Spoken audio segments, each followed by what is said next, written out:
10 জন কাউন্সিলরের পর এবার গঙ্গারামপুর পৌরসভার চেয়ারম্যান পদ থেকে ইস্তফা দিলেন রাজ্যের প্রাক্তন মন্ত্রী তথা বিধায়ক বিপ্লব মিত্রের ভাই প্রশান্ত মিত্র।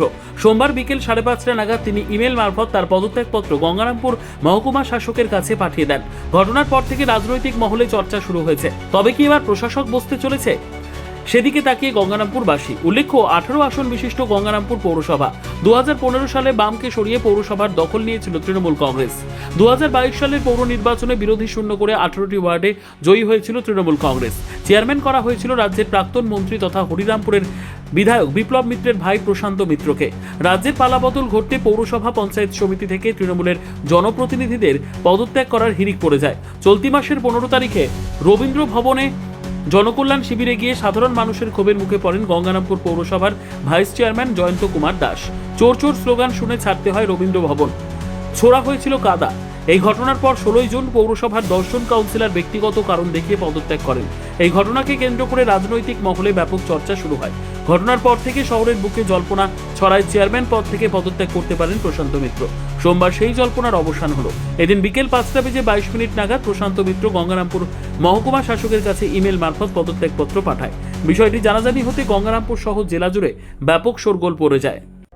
সংবাদটি নিবেদন করছেন স্বস্তিলোক উৎসব ভবন, গঙ্গারামপুর, দক্ষিণ দিনাজপুর। হ্যাঁ, বলছি যে শোনা যাচ্ছে যে আপনি নাকি আজকে ইস্তফা দিয়েছেন। এটা কতটা হ্যাঁ, সত্যি এবং কি বলবেন? হ্যাঁ, আমি দিয়েছি রে।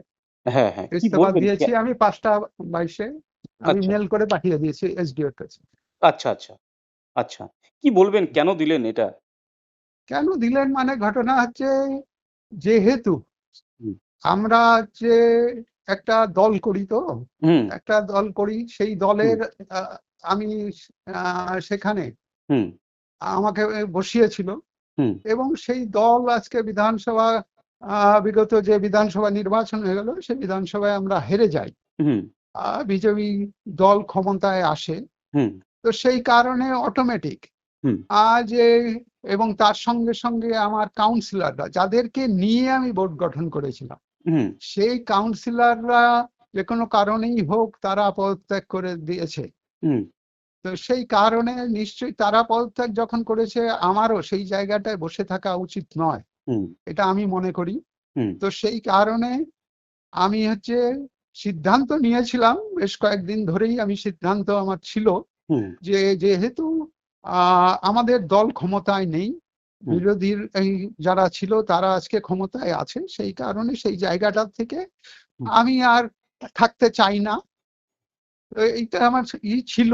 হুম, তো সেই কারণে এবং তার সঙ্গে সঙ্গে আমি কাউন্সিলরদেরকে যেহেতু আমার সঙ্গেই তারা হুম, কাউন্সিলর হয়েছিল এবং হুম, আমার সঙ্গেই আমরা তৈরি করেছিলাম সবাই মিলে একটা বোর্ড, হুম, যে বোর্ডের দায়িত্ব আমার হাতে তুলে দিয়েছিল সবাই মিলে কাউন্সিলররা। হুম, তো সেই কারণে আমারও দায়িত্ব কর্তব্য ছিল যে তারা যতক্ষণ আছে আমি থাকবো, তারা হুম, না থাকলে আমি থাকবো না। হুম, তো সেই কারণে তারা যখন নেই, হুম, অটোমেটিক আমিও চিন্তা ভাবনা করলাম আমার থেকে লাভ নেই। হুম, আমার মানুষকে যে প্রতিশ্রুতি দেয়া ছিল, হুম, আমি সমস্ত কাজটাই করে উঠেছি। হুম, জলটা মেন একটা ভাইটাল ছিল হুম, হুম, মানুষের কাছে। হুম, তো সেই জলের ব্যাপারটাও আমি করে দিয়েছি হুম, এবং আপনারাও দেখেছেন আমার রিজার্ভারও প্রায় কমপ্লিটের দিকে। হুম, একটা রিজার্ভার কমপ্লিট হয়ে গেছে। হুম, আরো দুটো রিজার্ভার আমাদের প্রায় কমপ্লিটের দিকে হুম, এবং তার সঙ্গে সঙ্গে হুম, পাইপলাইন গুলো আমরা বসানো শুরু করে দিয়েছি।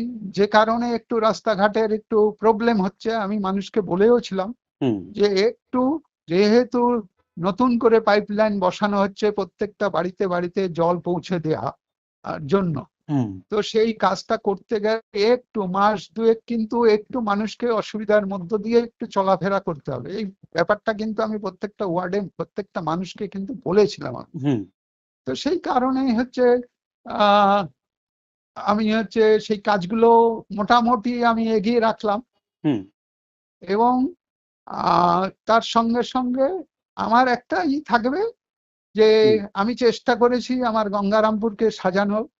হুম, কতটা পেরেছি না পেরেছি সেটা গঙ্গারামপুরের জনসাধারণই ভালো বলতে পারবে। হুম, হুম, আমার হুম, বলার নেই। হুম, হুম, তারাই বলতে পারবে। তো হুম, সেই কারণে যাই হোক, হুম, আগামী দিন হুম। আমি চাবো হুম। আমাদের গঙ্গারামপুর যাতে আরো সুন্দরভাবে সেজে উঠুক। হুম। গঙ্গারামপুর যত এগোবে আমাদেরই তত গর্ব হবে, আমারও গর্ব হবে, যেহেতু আমার জন্মস্থান গঙ্গারামপুর। হুম। হুম। আমি একদম। সেই সুযোগটা পেয়েছিলাম গঙ্গারামপুরে। হুম। আমার যেহেতু জন্মস্থানের একজন নাগরিক হয়ে হুম। আমি সুযোগটা পেয়েছিলাম গঙ্গারামপুরকে সাজানোর। আমি হুম। যতটা পেরেছি আমি সাজিয়েছি। একদম। তো আগামীতে যারা আসবে তারাও যাতে গঙ্গারামপুরটা সাজানোর চিন্তা ভাবনা করে এবং সুন্দরভাবে সাজিয়ে তোলে। হুম। তাতে যদি আমার কোনো সহযোগিতা লাগে, অবশ্যই আমি সবসময় হুম। সহযোগিতার হাত বাড়িয়ে দেব। সর্বোত্তম সুযোগ সুবিধে রয়েছে আতিথেয়তায়। সুপরিচিত স্বস্তিলোক উৎসব ভবন, অতিথিদের যে কোনো অনুষ্ঠানের জন্য উপযুক্ত ওয়ান স্টপ ডেস্টিনেশন। আমরা আপনার বিশেষ অনুষ্ঠানটিকে অবিস্মরণীয় করে তুলি। স্বস্তিলোক উৎসব ভবন, শিববাড়ি রোড, গঙ্গারামপুর, দক্ষিণ দিনাজপুর। ব্যুরো রিপোর্ট, উত্তর বাংলা সংবাদ।